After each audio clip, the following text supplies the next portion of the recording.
অনেকেই ভাবে প্রতিদিনের রান্না মানে একই রকম, কিন্তু আমার কাছে মনে হয় প্রতিটা রান্নারই আলাদা একটা গল্প আছে। আজ বানাচ্ছি খুব সাধারণ কিছু উপকরণ দিয়ে আমাদের ঘরের আজকের মেনু। আজ রান্না করব কাঁচকলা দিয়ে রুই মাছের পাতলা ঝোল, সাথে আমি মাছের তেলটাকে বেগুন দিয়ে ভাজা করব আর ঢ্যাঁড়স ভাজা করব। তার জন্য প্রথমে আমি মাছগুলো ও মাছের তেলটা নুন হলুদ মাখিয়ে রেখে দিয়েছি, ও ছোট দুটো বেগুন আমি এভাবে ছোট ছোট টুকরো করে কেটে নেব। সত্যি কথা বলতে রান্না শুধু পেট ভরার জন্য নয়, আমার কাছে মনে হয় প্রিয় মানুষগুলোর মুখে হাসি ফোটানোর ছোট্ট একটা চেষ্টা। তোমাদের সাথে গল্প করতে করতে আমার বেগুনটা কাটা হয়ে গেছে। এখন আমি ঢ্যাঁড়সগুলোকে এভাবে কাট করে কেটে নেব। আসলে সব সবজি যদি কাটা থাকে তাহলে রান্না করতে বেশি দেরি লাগে না, এই জন্য আমি আগে সব সবজিগুলো কেটে নিয়েছি। এবার আমি কাঁচকলাটা কেটে বেশ কয়েকবার জলে ধুয়ে জলের মধ্যে আমি সামান্য পরিমাণ হলুদ দিয়ে রেখেছি, যাতে করে কষটা বেরিয়ে যায়। এর মধ্যে তুমি যদি মনে করো গরম ভাতের ফ্যান দিতে পারো, তাহলে কষটা আরও বেশি ভালোভাবে বের হয়। আসলে আমি কাটাকুটিতে এতটা এক্সপার্ট না, এর জন্য আমি আস্তে আস্তে করে সবগুলো সবজি কেটে নিয়েছি। সাথে আমি মাছের ঝোলের জন্য আলুও লম্বা লম্বা করে এভাবে কেটে নিয়েছি। আমি এর আগে কখনো বড় ব্লগ ছাড়িনি, এই ফার্স্ট টাইম আমি বড় ব্লগ করছি।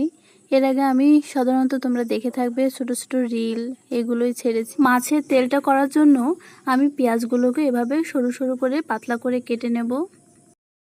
পেঁয়াজ কাটতে গিয়ে তো কি নাজেহাল অবস্থা আমার, চোখের জল আর নাকের জল সব এক হয়ে গিয়েছিল। তোমাদেরও কি পেঁয়াজ কাটতে গেলে এমন চোখ জ্বালা করে? অবশ্যই আমাকে কমেন্টে জানিও। আর কি করলে চোখ জ্বালা করবে না, কেউ জেনে থাকলে সেটাও আমাকে অবশ্যই কমেন্টে জানিও। একে একে আমি সবগুলো সবজি এভাবে কেটে নিয়েছি। এবার আমার রান্না করার পালা। এখন কড়াই সাদা তেল গরম করে আমি পেঁয়াজ কুচিগুলো দিয়ে দেব। আসলে কড়াইয়ে আগে থেকে একটু তেল ছিল, ভাবলাম ওটা নষ্ট না করি। সকালে আমি ওর জন্য একটা মাছ ভাজা আর দুটো কুমড়ো পাতার বড়া করে দিয়েছিলাম। পেঁয়াজের বেগুনটা হালকা ভাজা হয়ে গেলে আমি তার মধ্যে মাছের তেলটা দিয়ে ভাজতে থাকবো। অন্যদিকে কড়াই সাদা তেল দিয়ে আমি ঢ্যাঁড়সটাও ভেজে নেব। ঢ্যাঁড়সটা ভাজতে আমি লবণ, হলুদ আর কাঁচা লঙ্কা ছাড়া আর কিছুই ব্যবহার করিনি। এভাবে আমি বেশ কয়েকবার ঢেকে ঢেকে ঢ্যাঁড়সটা সেদ্ধ হয়ে গেলে ও ভাজা ভাজা হয়ে আসলেই ঢ্যাঁড়সটা আমি নামিয়ে নেব। এদিকে আমার মাছের তেলটাও হয়ে এসছে, মাছের তেলটাকে আমি এবার নামিয়ে নেব। এই বেগুন দিয়ে মাছের তেল খেতে কী যে দারুণ লাগে, তোমরা একবার হলো এটা বানিয়ে খেও, আমার কাছে তো এটা বেশ ভালো লাগে। এবার আমি কড়াই সাদা তেল গরম করে মাছগুলোকে ভেজে নেব। তোমরা হয়তো ভাববে কড়াইটা তো কালো কেন, এটা কিন্তু লোহার কড়াই, কড়াই কিন্তু ময়লা নেই।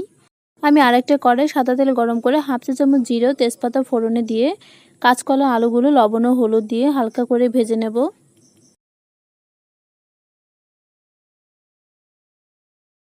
এবার আমি সবজির মধ্যে 2 চা চামচ জিরে ও 4-5টা কাঁচা লঙ্কা বাটা একটু ভালোভাবে কষিয়ে নেব। সাথে আমি বাটি ধোয়া জলটাও দিয়েছিলাম। মশলাটা ভালোভাবে কষানোর পর তাতে পরিমাণ মতো জল দিয়ে দেব। এবার ঝোলটা একটু ফুটে উঠলে আগে থেকে ভেজে রাখা মাছটা আমি ঝোলে দিয়ে দেব। আমার রান্নাটা কিন্তু প্রায় শেষের পথে। এখন আলু ও কাঁচকলাটা সেদ্ধ হয়ে গেলে আমার রান্নাটা একদম কমপ্লিট। ভিডিওটা তোমাদের কেমন লাগলো অবশ্যই আমাকে কমেন্টে জানিও। আর এমন ঘরোয়া রান্না পেতে আমার পেজটা ফলো দিয়ে রেখো। Thank you.